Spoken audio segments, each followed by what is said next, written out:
بڑا ہی ایمان افروز اور حیرت انگیز واقعہ آپ کے سامنے پیش کرتا ہوں۔ حلیۃ الاولیاء نامی کتاب میں یہ واقعہ موجود ہے۔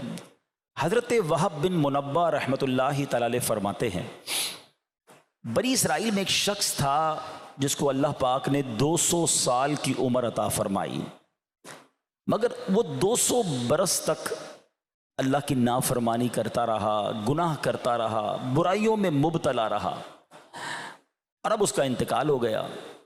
200 سال کی عمر کے بعد جب انتقال ہوا تو جو علاقے کے لوگ تھے، اس کے محلے کے لوگ تھے، وہ دیکھتے تھے یہ گناہوں میں زندگی گزارتا ہے، لوگوں کو تکلیف دیتا ہے، برائیاں کرتا ہے۔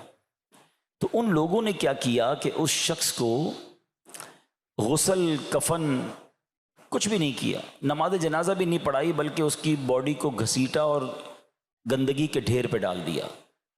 یعنی وہ سمجھتے تھے اتنا گناہ گار ہے، اس کی کیا ہم نے جنازہ پڑھنا ہے، کیا غسل کرنا ہے، اتنا بڑا گناہ گار۔ ادھر بنی اسرائیل نے اپنا کام کیا، ادھر رب عز و جل نے حضرت موسیٰ علیہ السلام پر وحی بھیجی کہ آپ جائیے ایک علاقے میں، ہمارا بندہ اس کا انتقال ہو گیا ہے، اس کو غسل دیجئے، کفن پہنائیے، نماز جنازہ پڑھائیے اور اس کی تدفین کیجیے۔ ابھی کس کو کہا جا رہا ہے؟ کلیم اللہ کو، اللہ کے نبی کو۔ آپ ذرا سمجھیے کہ جس کا جنازہ اللہ کا نبی پڑھا لے، جس کا غسل کفن اللہ کے نبی دیں، تو وہ تو بخشا بخشایا ہو جائے گا۔ حضرت موسیٰ اس علاقے میں پہنچے، اور جب آپ نے لوگوں سے پوچھا ایسا کوئی شخص ہے جس کا انتقال ہوا؟ کہاں، وہ تو بہت بڑا گناہ گار تھا اور ہم نے تو اس کو گندگی کے ڈھیر پہ ڈال دیا ہے۔ حضرت موسیٰ علیہ السلام تو اللہ سے بات کرتے تھے نا، کلیم اللہ تھے۔ آپ نے کہا یا اللہ، تو نے مجھے بھیجا اس علاقے میں کہ میں اس کا جنازہ پڑھوں، اس کا غسل، کفن، تدفین سارے انتظام کروں۔ لوگ تو کہتے ہیں اتنا گناہ گار کہ ہم نے تو جنازہ پڑھے بغیر گندگی کے ڈھیر پہ ڈال دیا۔ اللہ اتنا کرم کیوں؟ اس نے ایسا کیا کام کیا؟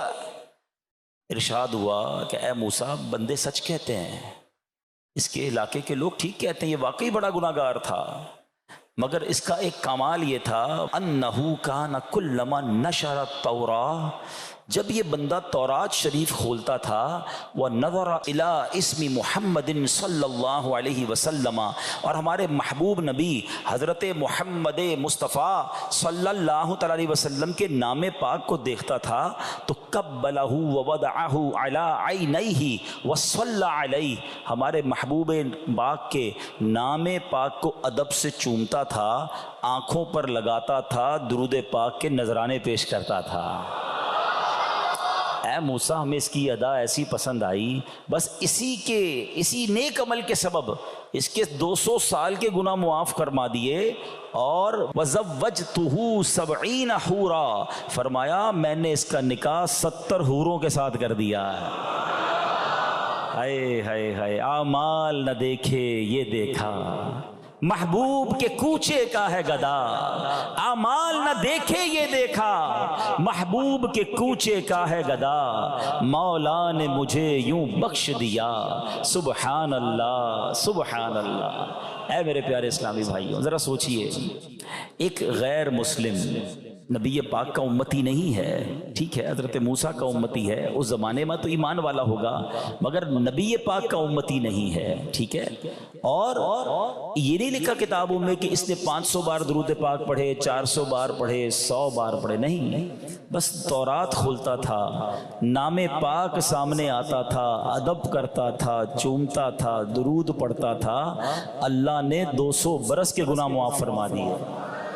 اور جو نبی پاک کا امتی ہو، پیارے آقا علیہ السلام کا امتی ہو، اور روزانہ کثرت سے درود پاک پڑھتا ہو، ہیں سبحان اللہ 50 بار، 100 بار، 200 بار، تو اس کے بارے نیارے کیوں نہ ہو جائیں گے؟ اس پر سوچئے کیسی کیسی انوار و تجلیات کی بارشیں ہوں گی۔